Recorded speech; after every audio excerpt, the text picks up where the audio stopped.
think it's important while we tackle this subject to avoid your initial response, which is you hear about a child left in a hot car and your first initial response is how? How could any adult do that? And Dr. Diamond, I want to bring you into this because you've been studying this for 20 years, but you also had a personal experience with this. Can you explain that personal side first?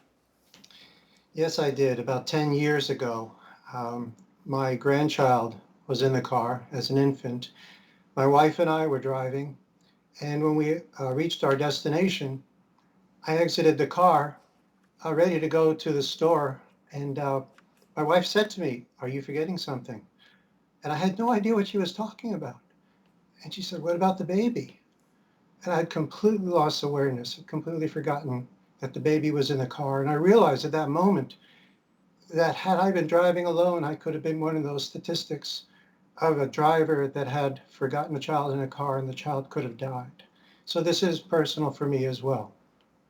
And then, Dr. Diamond, I know that you've done a tremendous amount of research on this. Can you explain to us some of the contributing factors that you think are causing the rise in this?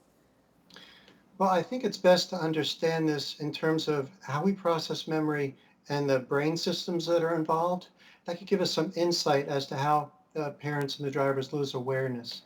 So when we're making a plan, that is, we're going on a drive and we anticipate we'll be taking our child to daycare on the way to doing something else, we engage what's called the frontal cortex. That is the first brain system.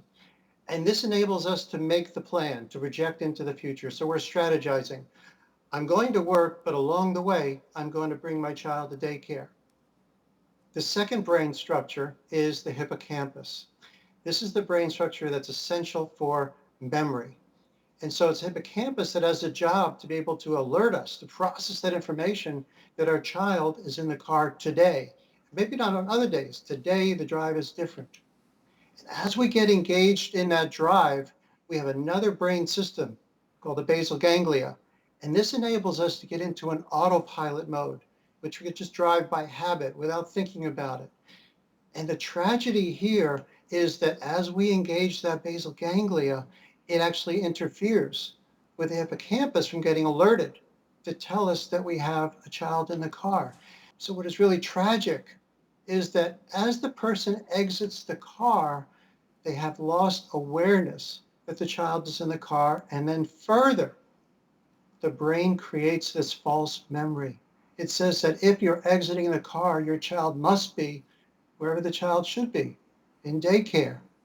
And so you have this false memory now that stays with you all day. And this is how parents can spend 8 hours at work, all the while absolutely certain that their child is in a safe place. Dr. Diamond, I mean, I follow your circuitry there in the brain, but has this been proven with radiographic studies or stimulation studies or brain activity studies that this, what in fact this formula that you have is happening? We have decades of research.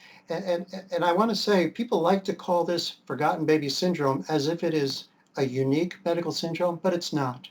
This is called prospective memory, a failure of prospective memory, which has been studied actually with brain scans and been studied for decades. And the basic phenomenon has been shown that with activation of the basal ganglia, what you do find is reduced activity in our critical memory system, which is the hippocampus. So the people who study memory and the brain and prospective memory, they're not surprised at this at all. They see this in a grander scale, but it all fits the pattern of a failure of prospective memory. That is a failure to remember to do something in the future, and you lose awareness